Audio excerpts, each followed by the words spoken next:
Hey guys, welcome back to the Real South Africa Travel and Tourism. This is Mark Blanton, your host. And of course, you need to like and subscribe to this channel. And of course, love this video.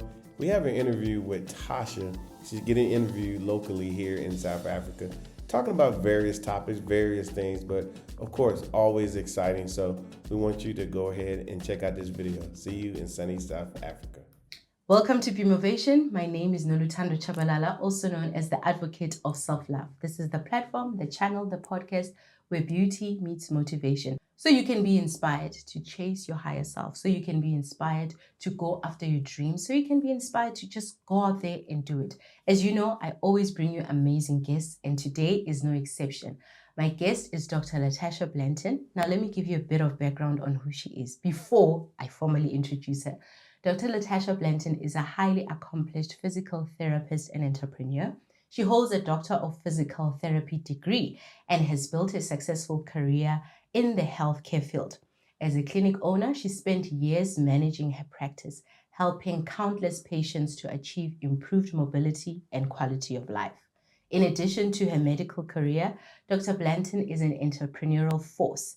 Alongside her husband, Mark Blanton, co-owning The Real South Africa, a travel and tourism company, the couple has worked tirelessly to curate unique travel experiences that connect visitors with the rich culture, history, and beauty of South Africa. And as usual, because I had to do that professionally, I'm reading it off the teleprompter. LaTasha, thank you so much. You're very being welcome. Here. Thank you for having me. Thank you for making the time. No, it was a pleasure. I know you're always busy, up and about. I'm always doing something.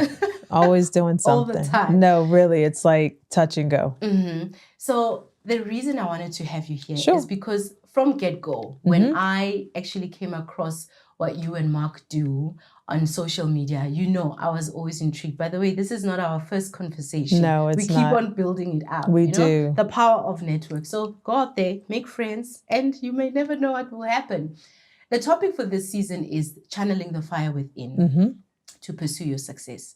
And it's quite evident.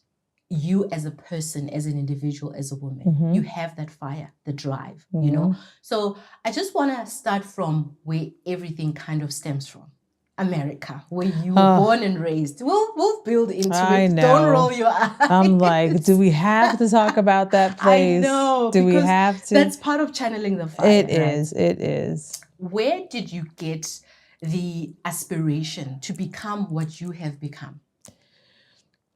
You know, when I think about like how I got here, obviously I think about my elders.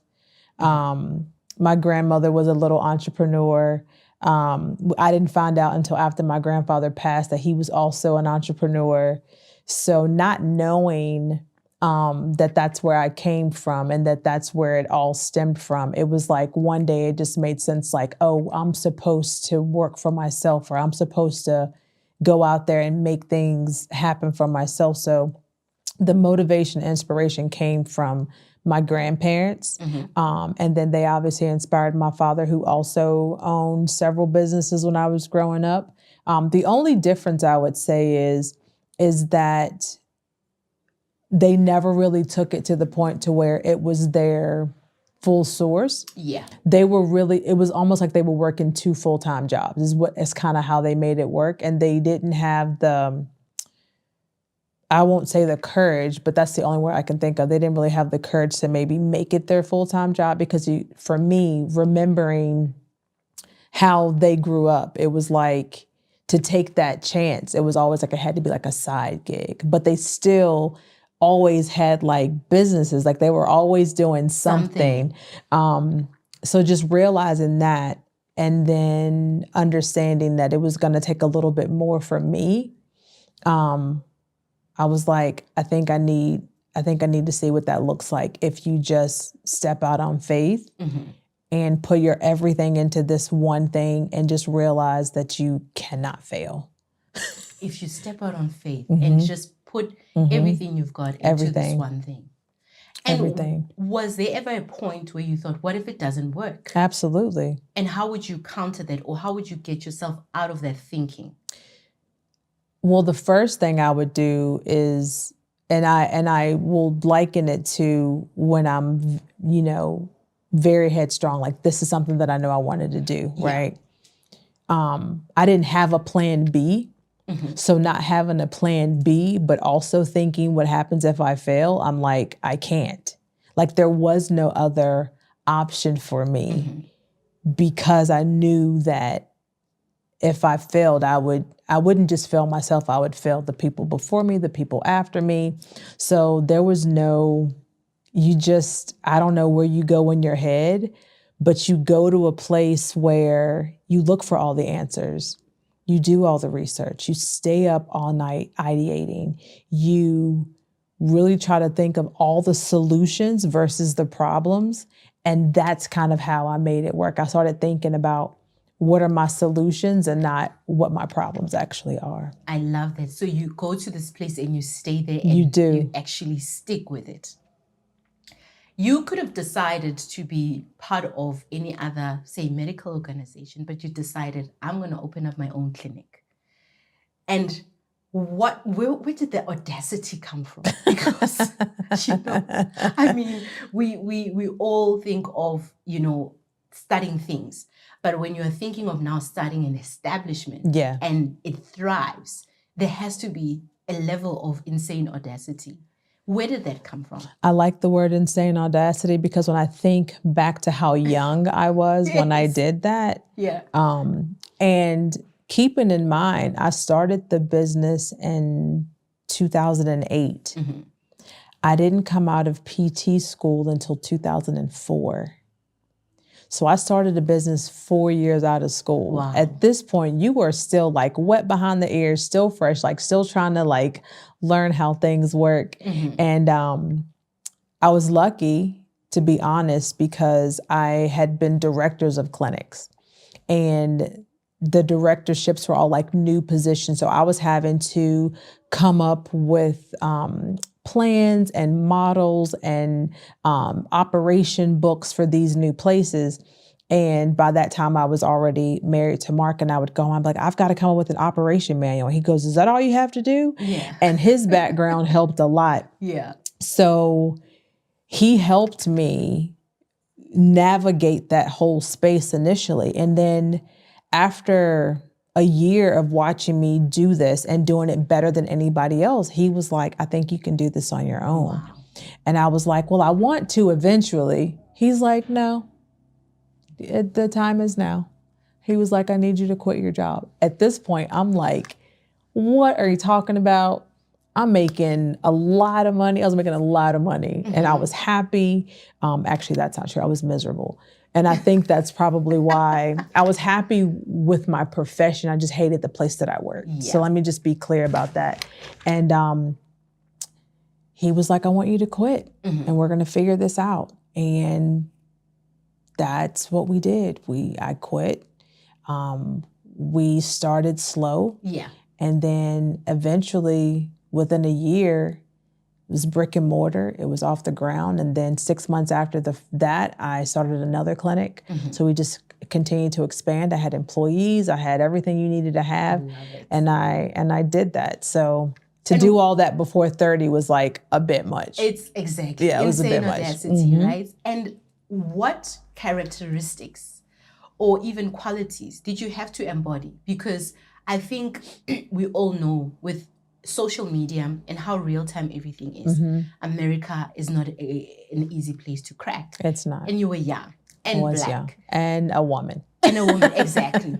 What did you have to embody for you to be able to establish a successful clinic that has clients that are thriving or are getting the help that they need? You know, I like that question because when I think about what I really had to embody, it's gonna sound crazy, but I had to embody all those things that made people negate me. I had to embody the fact that I was Black, had to embody the fact that I was a woman. You know, those two things in and of itself, I had to really bring into play and say, this is how I'm going to do things on my own terms.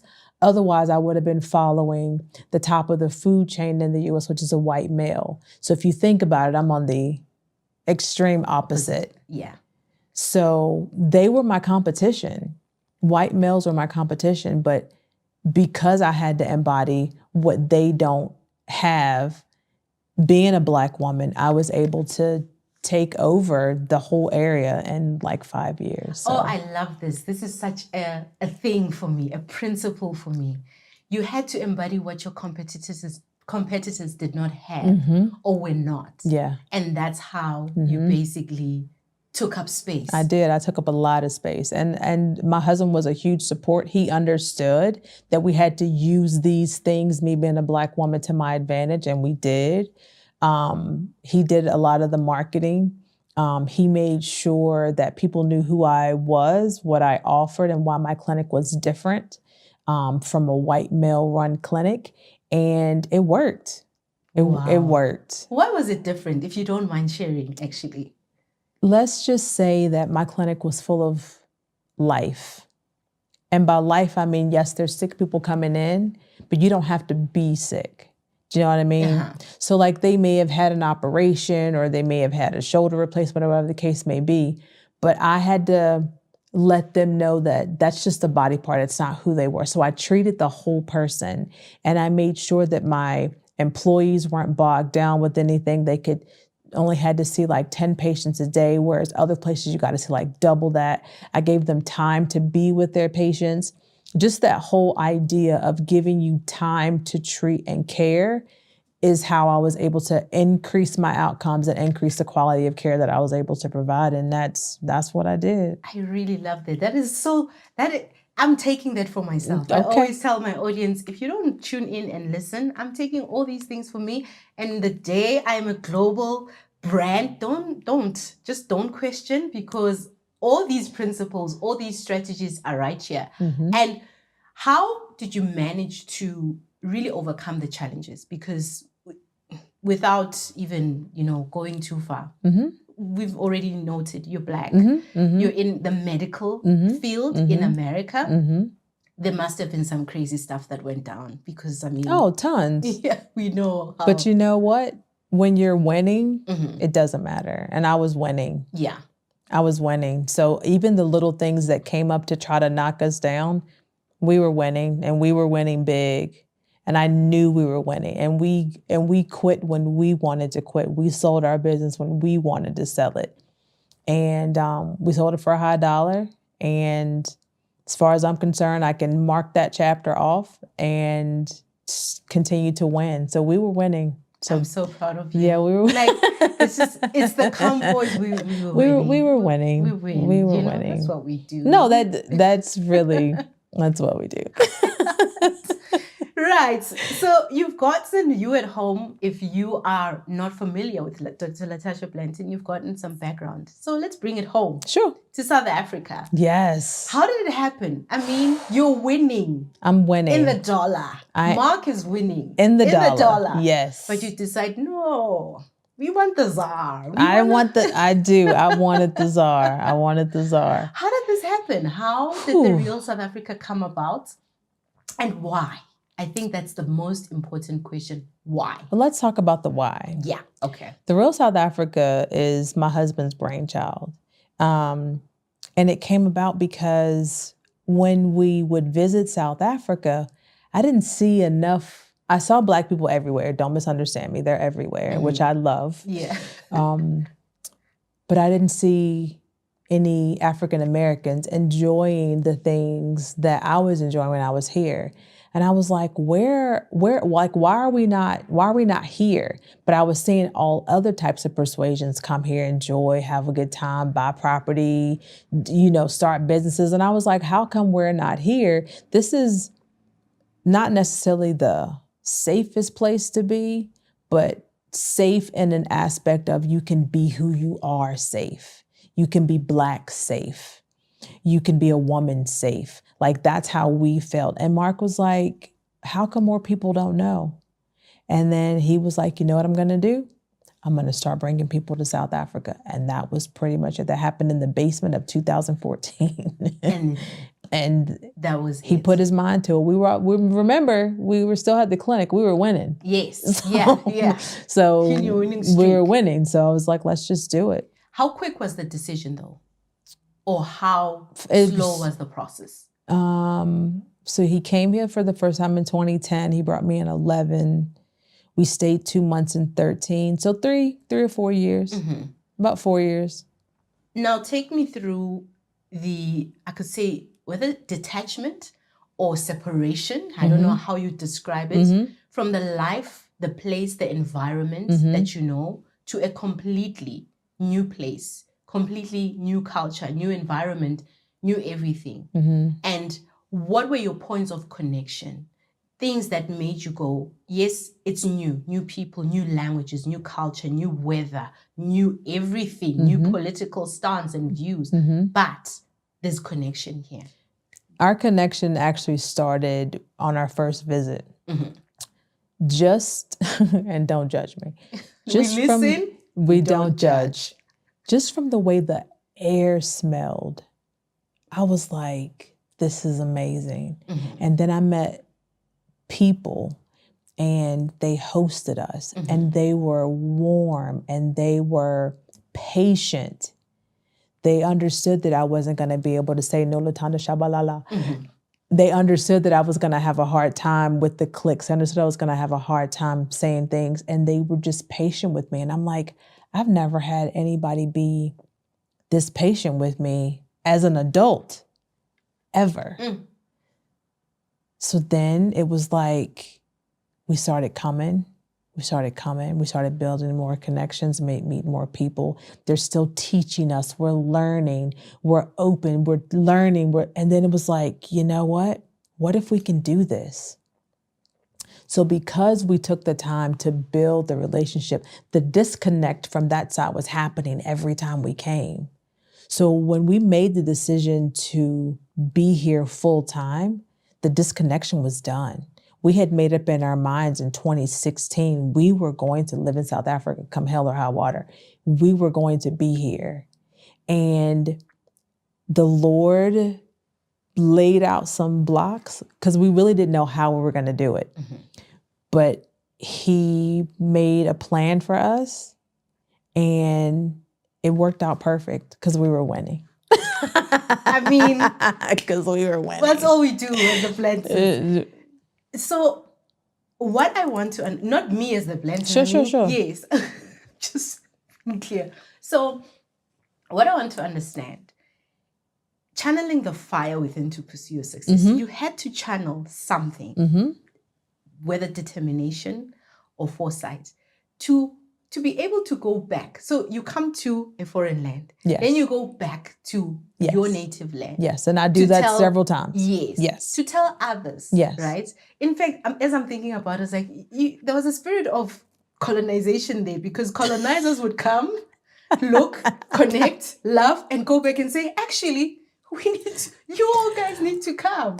But I was doing that in a way where I was bringing good brown people. Absolutely. Good brown people. Absolutely. I'm not colonizing, I promise. Not at all. I speak the colonizer's tongue, I eat his food, but I am not a colonizer. Not at all. I'm just saying that, in everything, even in the negative, there's always a strategic point to it, So how do you then go back to your fellow African Americans and start telling them about South Africa? Because we know that, again, through connection, social media, and real-time events and stuff, there's still a lot of ignorance where Africa is concerned. It took a lot of time. How were you able to actually do it?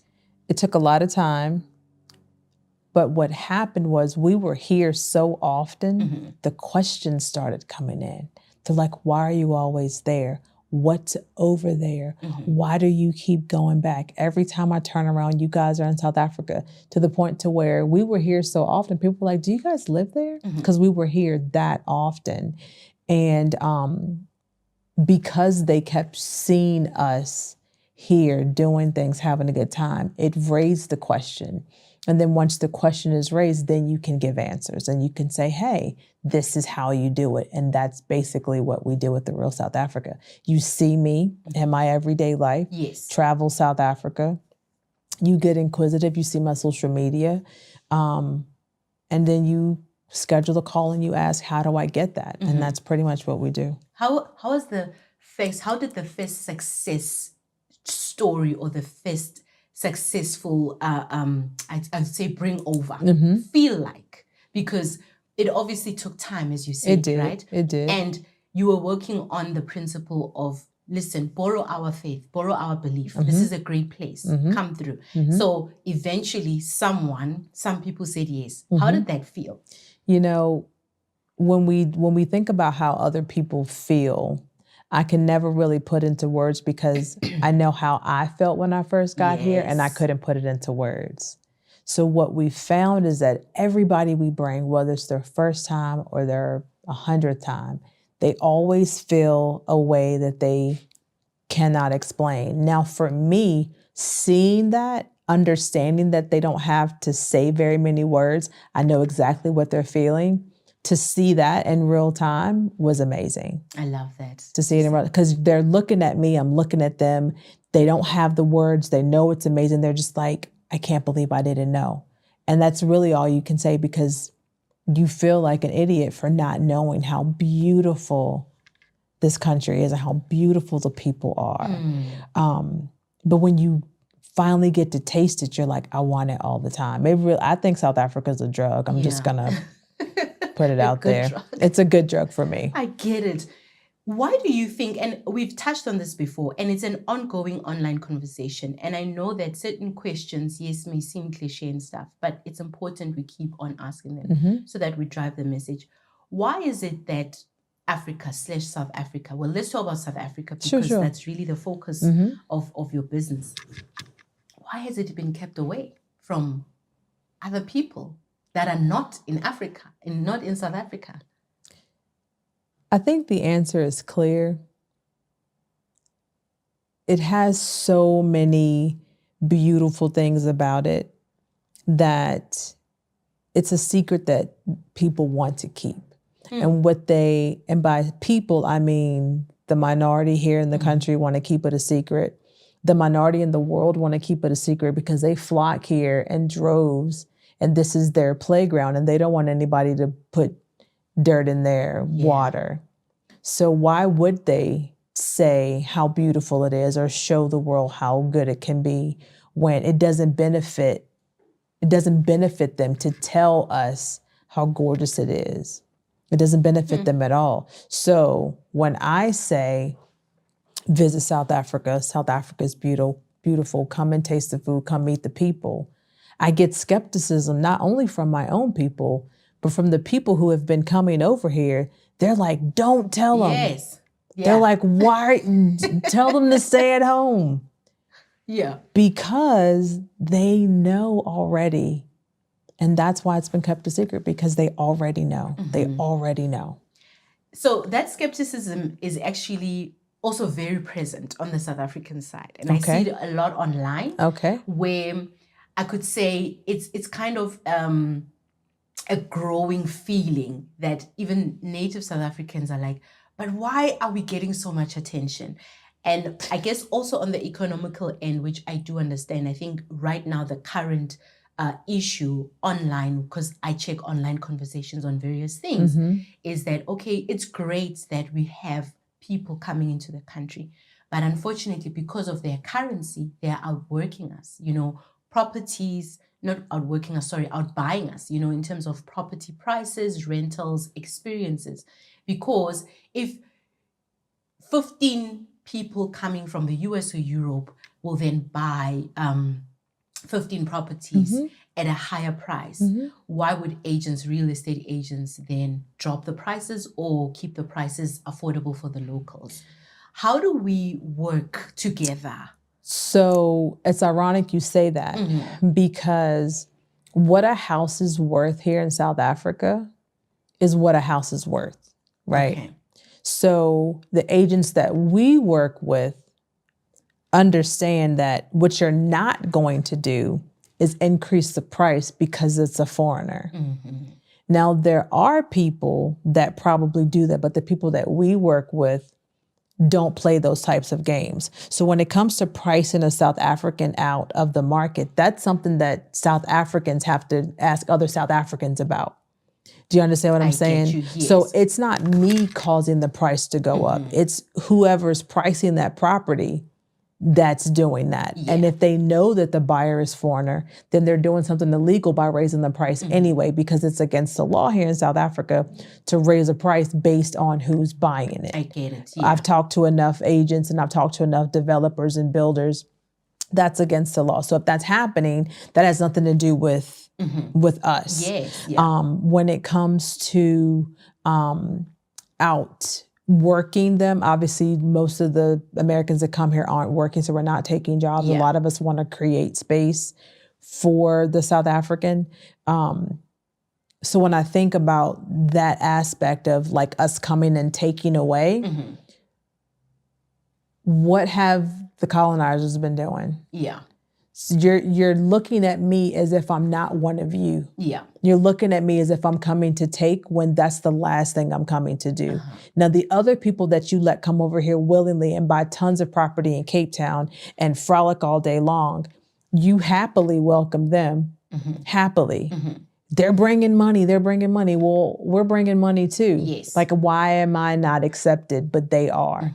That's a mindset thing. And that has nothing to do with what we're doing as far as like stand for. Not And close. These are the conversations that are important, right? So that we can, that's why I said that, what do we do to actually work together? Because personally, and I'll speak for myself, it's my podcast and my platform, I am beyond excited at the fact that we have more African Americans or people, Black people from other countries coming to experience, to enjoy, to engage with South Africa and also coming to invest, you know? So when you see these conversations online, you also start thinking, okay, what does that mean? Okay, do we have a problem? How do we work it out? So I hope you got that it's really about coming in to add value. Yes. And as LaTasha mentioned, she said that the price of a property that will be bought by one of my clients is the price of the property in the country. It's not going to be hiked up because it's a foreign person buying it because they're coming with a US dollar. 100%. Do I have it right? No, that's right. That's right. And the people, and again, I'll reiterate, and the people that are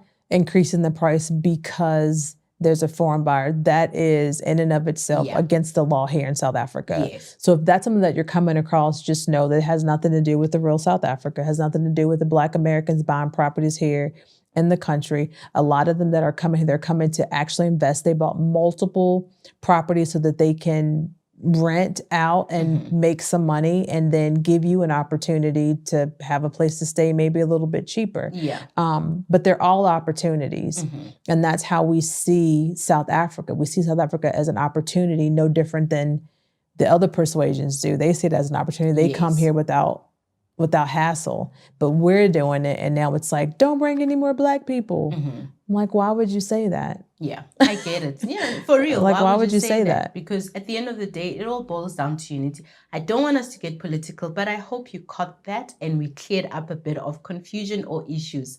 I know that working with people is challenging. It's fun. I've worked with fun and challenging. Okay. What are the challenges that you have experienced? Because when you're bringing people into a place, number one, they've never been to. Yes. Holding a lot of skepticism, sometimes even attitude or being a bit uppity, you know? Different people have got different things, They right? do. So what are the challenges that you come across and how do you get over it? If there is a system or process that you use, please fill us in. Deep breath. I'm going to take a deep breath because all of those things that you mentioned, from attitude to skepticism to superiority complex, all of those things.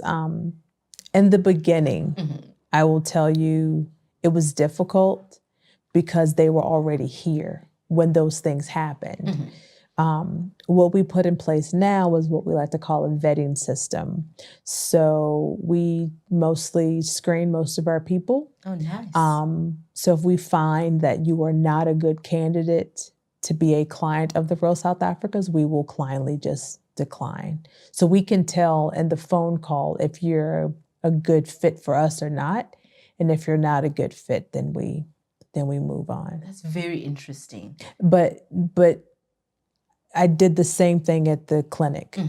If a client, if a patient was becoming difficult, or during the evaluation, it seemed like they weren't going to click with the with the not the atmosphere, but the environment of the clinic, like Yes. how everybody was moving, then I would politely tell that person, here's your evaluation, please take this, and you're not a good fit for our space, and I would move them on. So I won't have anybody in my space that disrupts it, ever. I really like that because it literally, you are adding kind of a notch to what comes into the business outside of money, right? Because sometimes you get so super focused. Oh, let me have 100 people coming in, and then it's 100 bad experiences, Yes. all because you just didn't want to do that screening. Okay, maybe that's an idea for your business. Do screening before you take on clients. You know, not all money is good money. Hey, say it again. Say it again. Not all money is good money. So how do you get over it though? What do you do? How do you okay, you said that it happened before because they were already here. So Right. now there's a vetting system. Yes. So there's A lot less. Less issues. Almost none. Okay. Almost none. If there's any issues now, it might be something simple like a light in their bathroom doesn't come on and I have to call the hotel and get them to change a light bulb. Like things that are beyond my control, but the things that I can control, I 100% control. And I control them up front. And I manage expectations. I let them know what to expect when they come. So we do a lot of work on the front end before they get here so that they know how to behave. Yeah. How to talk. How to talk to people. Yes. You know what I mean? Don't walk up to somebody and be like, hey, that's not going to work. You might want to be like, hello, Sabwana, something along those lines. And Johnny, like, try. Greet people first. Be polite.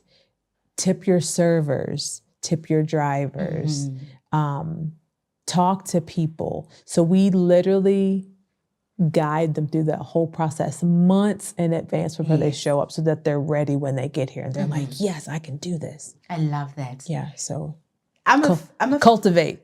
Cultivate, right? So I'm a first time guest in South Africa, and then I decide I want to come back. Okay. I want to stay permanently. Oh, gosh. How does that go? So we're not a relocation service. Okay. So we just wrote an ebook that says, hey, these are the steps you could take. It always starts with a visit, which is why we do our tourism company. Then we encourage them to come on a real estate tour. So you actually have an idea. And then once they've done the real estate tour and they've bought the book and they have an idea, then we can kind of say, okay, now let's look at what visa you would qualify for, because you can't just move to another country. So we would assist them with their visa. And then once they've done the real estate tour, bought the ebook, got a visa, once they're on ground, then we can kind of point them in the right direction, but they won't need us after all of that. And that's really where we want to be. We don't want anybody needing us. So we give them as much information as we can so they can make informed decisions, and then they can just, and we've done it for a lot of people. A lot of people have moved here and I haven't seen them since they moved. They're living their best life. Strangers. Yep. Independence. Yes. I like that, right? Because you want people to actually be by themselves. I do. Much sooner. Yes. Is there any resistance towards the work you do as the real South African? Yes. Because we all know, we all know everything that is meant to either unite, empower, or just, elevate Africans, Black people in general. You're never alone, right? We're never alone. So what are the resistance factors that exist in the work that you do? The resistance is that when I'm showing people beautiful women, beautiful men, good food, high quality of life, living standards, they tell me that that's not real. And that I need to be showing the real South Africa, which is, poverty, shacks. So there are people that want to see what I like to call poverty porn. I'm not into that. That's not my life. I'm not going to go someplace that doesn't fit my life. I'm going to live where I live. Yes. When I was in America, I lived where I lived. I wasn't down there. So if I lived in America and had to do tourism to America, I still wouldn't be down there because that's not where I am. Now, if that's what you're looking for, I'm absolutely not the person for you. Just keep it moving. Period. So those are the people that say what I'm doing is not real. because I'm not showing poverty, because I'm not talking about the inequities that are in this country, I would be remiss if I didn't say that happens everywhere. Go to the US, the divide is there. Yeah. There's poverty. There's people that really don't know where they're going to get food from right now. Even if I was in America, I wouldn't be down here. My life was here. Yeah. You know what I mean? And it was slowly elevating. Yes. So I come here and I get in on the level that I was at, and then I'm able to move up higher. So I meet resistance because people honestly think that what we're showing isn't real. And I'm like, how can it not be real? If it exists. If you're, not only does it exist, but you're literally watching me do it. Well, that's not in Johannesburg. That's in Pretoria. It's still in South Africa. Yeah. How do you protect yourself from that? Because I know that you have a very big YouTube community. And we know that online people are bold and they've got great ideas. They are bold. And they're smart and they're intelligent to comment on each and everything. How do you protect yourself from that energy? Because at the end of the day, you've put in your life's worth work into having this establishment, having this movement, and comes someone who's going to say, you're not showing the real. How do you protect yourself from such? I'll be honest and tell you, I don't read the comments. Okay. That is something that Mark does because he is able to not blow a gasket reading them. Yeah. I want to fire back. But that's just my personality. If I can stay away from it to protect myself, I'm not going to knowingly go read something that's going to inflame me. That's not how I protect my peace. I just stay away from it completely. Mark is able to read the comments and move on. Not a power I've amassed yet. I just want to be away from it. So I don't read them.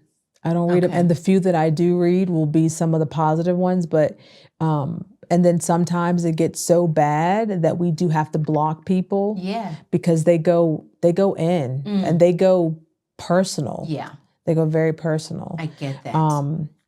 So he handles that. I think he protects me from it because when I was reading the comments early on and when we first moved here, it would tear me up. I'd be like, why are people saying bad things about us? We're not doing anything. I would take it personal. He's like, you can't take it personal. These are people that you're probably never going to meet. And they're just grandstanding because they know we can't get to them. Exactly. And those are facts as well. But yeah, so I don't read the comments. That's a great move. Maybe I should start, on TikTok because that's where I get a bit of, sometimes. What because people always have to say something. You know what my husband's favorite line of yours is? Yeah. People are gonna hate on you because you got a clean shirt on. He loves just that. Just because you took a bath. He loves that. You took a bath. He loves that. He loves that. Because you took a bath, So your work, your line of work, your business, really from looking on the outside in, is very relaxed, soft, because you're all over the country. I work. Enjoying, no, I know it, but we're bringing people in. Okay. So I know you work hard. I know that. I do. But looking from the outside in, you're having lunches. Yes. You're at spas. Yes. Touring and stuff. Envy comes in, and this could be from anywhere in the world. I never thought about that. Yeah. And is there anything that you do to also protect yourself from envy? Because social media does breed envy, and people watching you thinking that you are having an absolutely great time can breed a lot of things that I don't know what people do when they're envious. I don't either. I would say if there is envy, it's very silent. And by silent, I mean they won't comment at all. Okay. Like, I think there's a lot of looky-loos. Yes, monitoring a spirits. lot of people like scrolling like, she's at a spa again. Yeah, this one lasted 10 hours. Like that kind of thing. She's always there. She's always talking about her life, whatever. Yeah. But I'm really just promoting tourism. And it just happens to be a part of my life. I get it.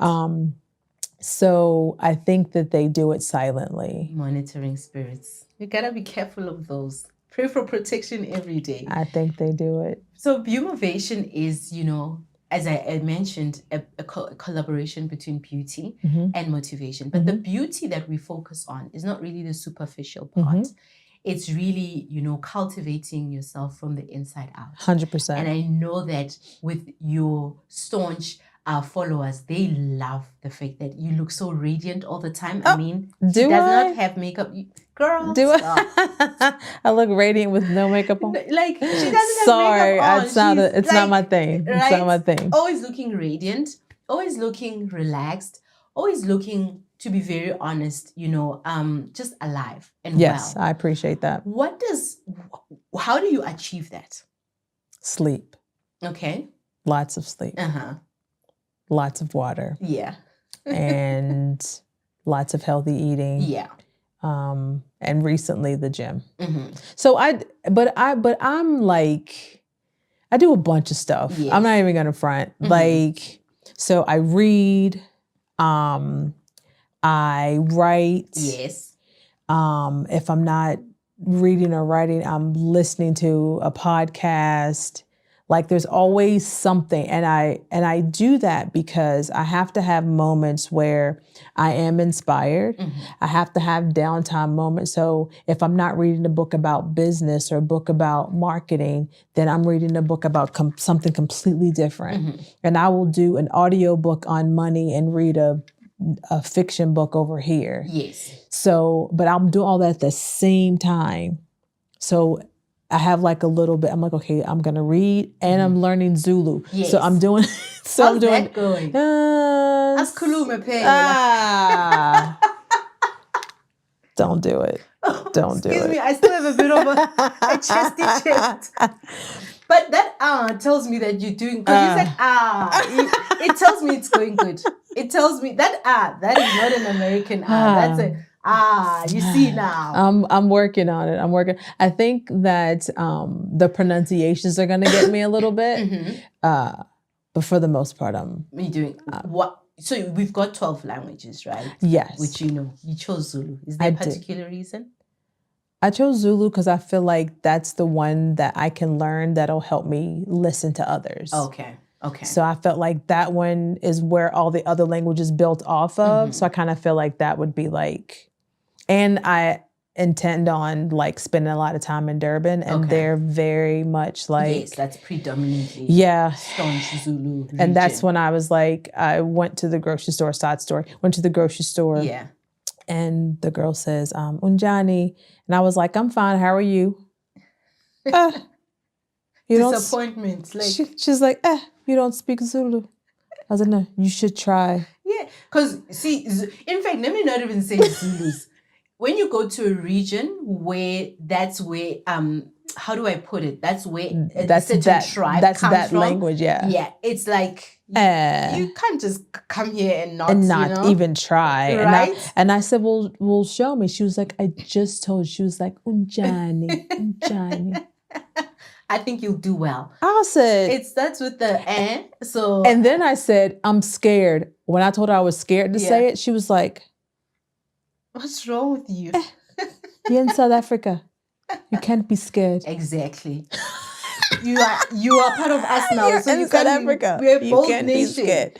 Yeah. Okay. So between all those things keep me grounded. Yeah. So, and I do a little bit of each one every day just to make sure that I don't spend too much time in front of a computer. Yes. Do you know what I mean? Because I can get in front of the computer and do a whole bunch of stuff, but I'm like, okay, I've been at the computer for 2 hours. Now I need to get up and I need to drink some water, or I need to do. So like I try and make sure that I'm not overdoing anything to the point of missing out on other things. And it shows. I've always told you, your skin, your radiance, always you. stunning. Thanks. Before we wrap up, sure, LaTasha, what has South Africa taught you?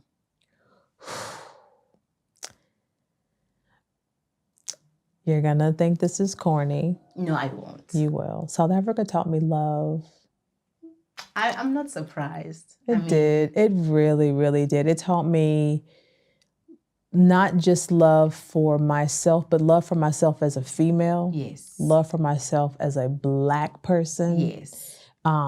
Love in my union with my husband, because we don't have that many outside forces fighting against us here. There's more ease and more flow of everything. So it's just easy to walk around and be loving all the time versus where I came from, where I was stressed all the time. And to greet someone in the grocery store would be like, I don't know you. Yeah. What you want? We see what you want. What you want? What you want? But to greet someone in their grocery store here, to talk to the cashier, to talk to the person, that to me is like just energetic and just it's love all around, where I would do a quarter of the stuff I do here in the U.S. I wouldn't do a quarter of it. Yeah. I would just go on my little bubble, keep my head down, and try not to cause any problems. That's what that was my existence. Even when we were living up here, my existence was still, let me just not cause any problems. And I don't have to live like that here. I don't cause any problems, Of course. but just but that extra level of comfort. I get to be here, and I get to feel loved every day, because I think South Africa in and of itself is just a good place to be. It's mentally fulfilling for me. And I feel better. I love it. South better. Africa has taught me love. This is the country that other people say bad things are happening over there. South Africa has taught us love. South Africa is love. South Africa is reconciliation. South Africa is moving forward.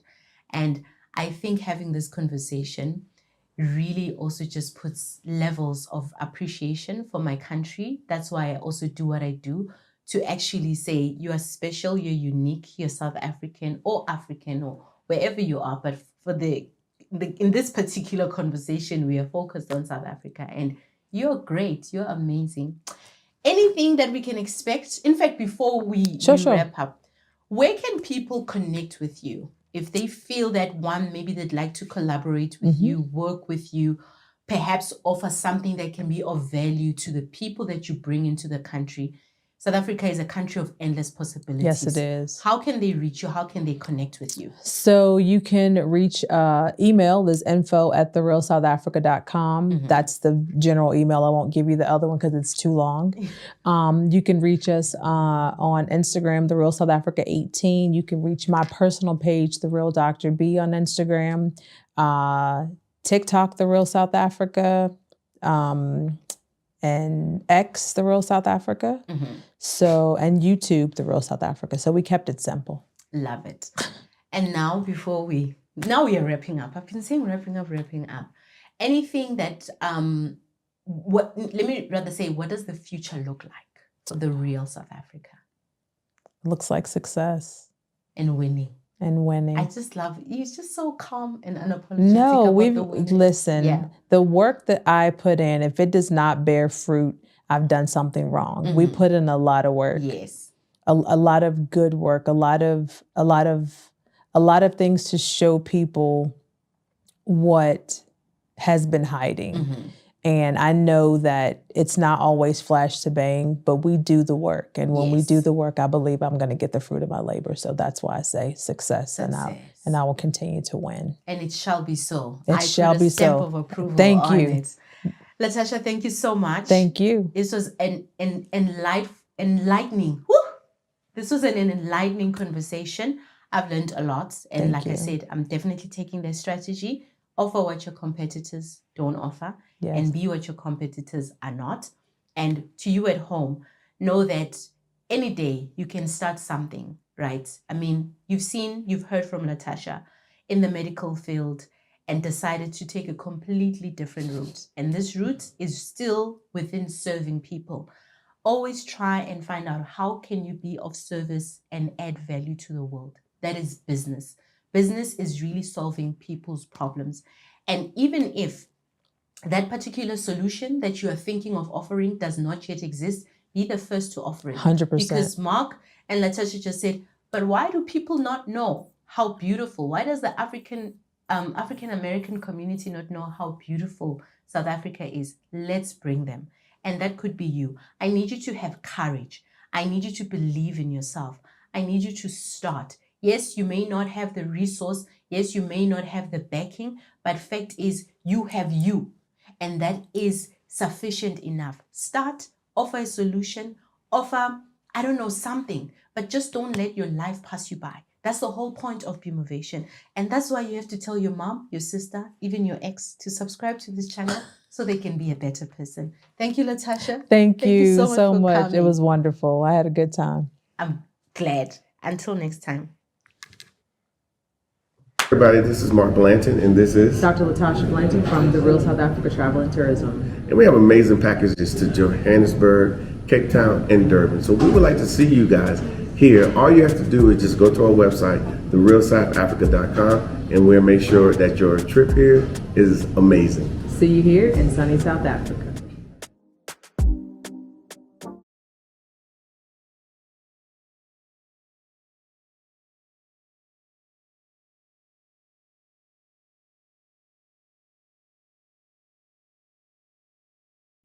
Thank you so much for spending time with us today. If you like what you saw, please subscribe and don't forget to hit the notifications button so you don't miss out on all things The Real South Africa. Thanks again.